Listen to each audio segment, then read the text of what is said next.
The metamorphosis by Franz Kafka, जिसे 1915 में publish किया गया है और इसका जॉनरा है फिक्शन।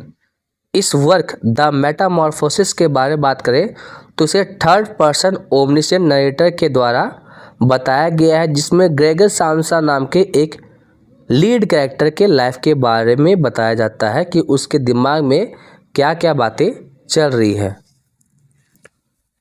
इस वर्क में हमें मेटामॉर्फोसिस देखने को मिलता है, चेंज देखने को मिलता है हमारे लीड कैरेक्टर ग्रेगर सामसा में, जो कि एक इंसेक्ट लाइक क्रिएचर में बदल जाते हैं।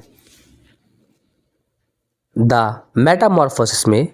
ग्रेगर सामसा, जो कि एक ट्रैवलिंग सेल्समैन है, वह एक दिन सुबह उठता है और क्या पाता है कि वह एक इंसेक्ट लाइक क्रिएचर में, एक कीड़े जैसा क्रिएचर में बदल चुका है और वह अपने बेड पे लेटा हुआ है और वह सोच रहा है कि उसके करियर पे क्या इफ़ेक्ट पड़ेगा और उसके साथ साथ उसके फैमिली की इनकम जो कि उसी के कारण चल रही है उस पे क्या इफ़ेक्ट पड़ेगा। वह देखता है कि वह अपने काम के लिए लेट हो रहा है, फिर वह चिंता कर रहा है अपने बॉस के रिएक्शन के लिए, और यहाँ पे ये भी बताया जाता है कि उसने बहुत ही लंबे समय से एक भी छुट्टी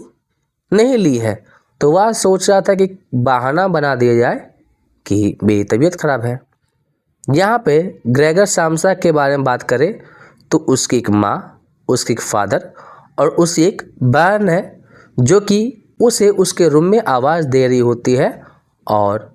वह रिस्पॉन्ड करता है, लेकिन उसकी आवाज़ अलग लग रही थी, जिस बात से उसके पूरे के पूरे परिवार चिंता में पड़ जाते हैं। वही दूसरी ओर अगर ग्रेगर सामसा के बारे में बात किया जाए तो वह काफ़ी कोशिश कर रहा होता है कि वह अपने बेड से अपनी उस नई बॉडी का सहारा लेकर के उतरे, लेकिन ऐसा हो नहीं पा रहा था। थोड़ी देर बाद ग्रेगर के सुपरवाइज़र ग्रेगर को ढूंढते हुए आते हैं और वह कुछ भी सुनना नहीं चाह रहे होते हैं। जब वह ग्रेगर को देखते हैं तो ग्रेगर अपने आप को डिफेंड करना चाह रहा होता है, वह कुछ बोल भी रहा होता है, लेकिन उसकी बातें किसी को भी समझ नहीं आ रही थी, क्योंकि वह धीरे धीरे अब इंसेक्ट की तरह बातें भी करने लगा। अब यहाँ पे क्या होता है कि किसी तरीके से ग्रेगर मैनेज करके अपने रूम के दरवाजे को खोलता है और बाहर आता है, और इस दृश्य को देख करके उसकी माँ तो बेहोश हो जाती है और उसके फादर के मुंह का जबड़ा तो खुला ही खुला रह जाता है,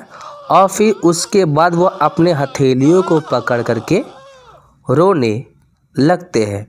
वही दूसरी ओर ग्रेगर अपने सुपरवाइज़र को बताने की यह कोशिश कर रहा था कि वह कितना डेडिकेटेड वर्कर है, लेकिन उसका जो सुपरवाइज़र है, जो बॉस है, वह उसके घर से एकदम सहमे हुए मन से चला जाता है, जिसके बाद ग्रेगर के फादर उसे गुस्से में उसके रूम में ढकेलने लगते हैं, जिस दौरान ग्रेगर को चोट लग जाती है। इसी तरीके से समय बीत रहा था और ग्रेगर अपने आप को रूम में छुपाए रख रहा था। वही ग्रीट, जो कि ग्रेगर सामसा की बहन थी, वह अपने भाई की देखरेख में लग चुकी थी, जो उसे खाना खिलाती और उसके रूम को भी साफ करती। जब कभी भी उसके माता पिता वहाँ नहीं होते और उनकी मेड, जिसका नाम एना है, वह भी वहाँ नहीं होती। इसी दौरान ग्रेगर अपने लाइफ के बारे में सोच रहा था कि किस तरीके से उसकी ज़िंदगी बीत रही है और किस तरीके से वह अपने परिवार पे कहीं ना कहीं एक तरीके का बोझ बन चुका है। वह यह भी सोच रहा था कि किस तरीके से अचानक से उसके फादर का जो बिजनेस था वह 5 साल पहले पूरी तरीके से ठप हो चुका था और ग्रेगर ने काम करना शुरू कर दिया था। यहाँ पे ग्रेगर सोच रहा था कि किस तरीके से वह पैसे बचाए ताकि वह अपनी बहन के पढ़ाई में उसका इस्तेमाल करे। वही दूसरी ओर वो अपने माता पिता के बारे में भी बहुत ज़्यादा चिंतित था कि उनका शरीर इतना सामर्थ्य नहीं है उनके शरीर में कि वह काम कर सके। वही ग्रेट ने यह डिसाइड कर लिया था कि ग्रेगर के रूम में जितने फर्निशिंग्स थे, जितने भी चीज़ें थी, उसे खाली कर दे ताकि वह आराम से मूव कर सके। वही उसकी मदर, जिसने उसे सुबह से नहीं देखा होता है, उसे यह लग रहा था कि कहीं ना कहीं इन चीज़ों से ग्रेगर बहुत ही ज़्यादा अपसेट हो जाएगा, लेकिन फिर भी वह अपनी बेटी की बातों से सहमत थी। जब वह ग्रेगर को देखती है तो वह फिर भी होश हो जाती है और ग्रेट ग्रेगर को डांटती है और अपने बेहोश हुई माँ को वहाँ से लेकर के चली जाती है। वही अगर ग्रेगर के बारे में बात करें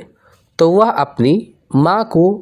देखने के लिए जाता है। ठीक उसी वक्त मिस्टर सामसा, जो कि उसका फादर है, वह काम करके आते हैं और वह अभी घर लौटे थे और इस वक्त वह अपने यूनिफॉर्म में थे। वह ग्रेगर को ब्लेम करने लगते हैं कि उनकी ज़िंदगी की जितनी भी यहाँ पे कठिनाइयाँ हैं सब उसके बेटे के कारण ही है और उसका बॉडी, ग्रेगर के फादर का जो बॉडी था वह पूरी तरीके से दर्द से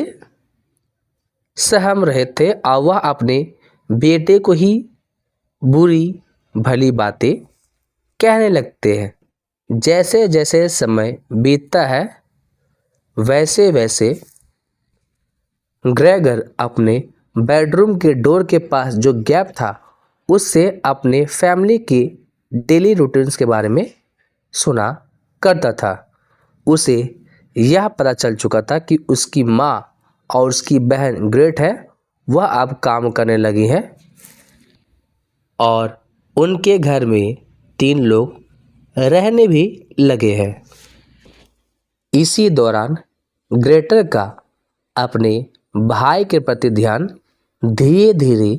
कम होने लगा था और ग्रेगर को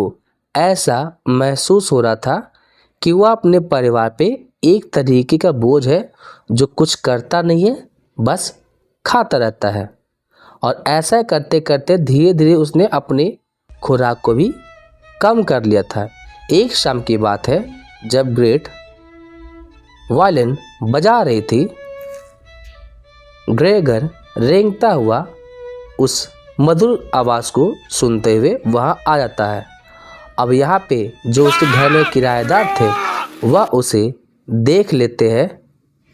और जब उन्हें ग्रेगर के बारे में पता चलता है तो वह बोलते कि हम तो यहाँ नहीं रहने वाले, हम यहाँ से जा रहे हैं।